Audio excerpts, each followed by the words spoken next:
This is Chapter 10, Lesson 3, Guided Practice, Shopping Payment Methods. Number 1, Connor will use his credit card to pay for plumbing repair, totaling $495.85.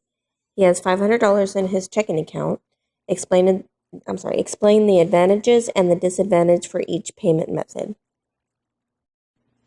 Okay, so the advantages of using a credit card is that he can make payments over time.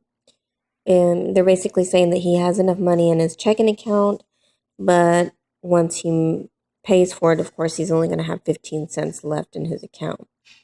So in this case, it'd be best to use his credit card and then, of course, make payments over time and always keep records so he knows how much he's paid and when he's going to pay it off.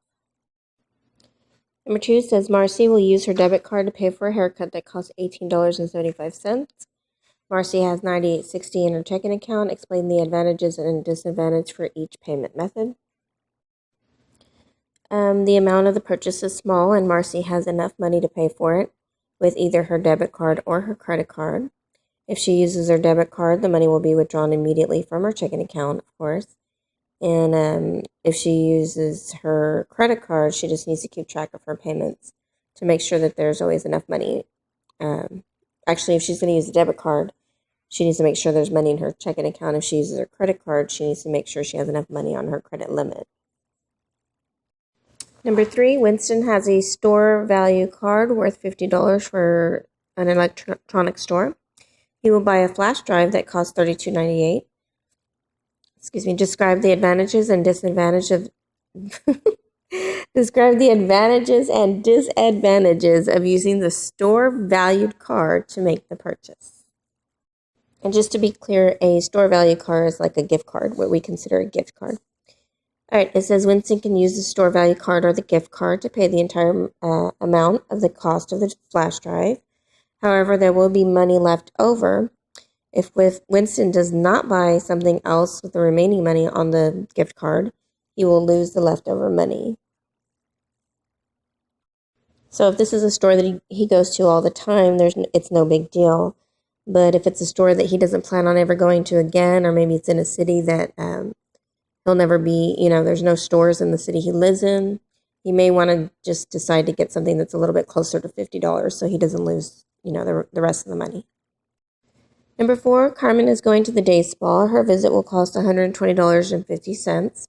She has $100.75 in her checking account. Should Carmen use her debit card or her credit card to pay for her spa visit? Explain. Okay, so obviously Carmen does not have enough money in her checking account.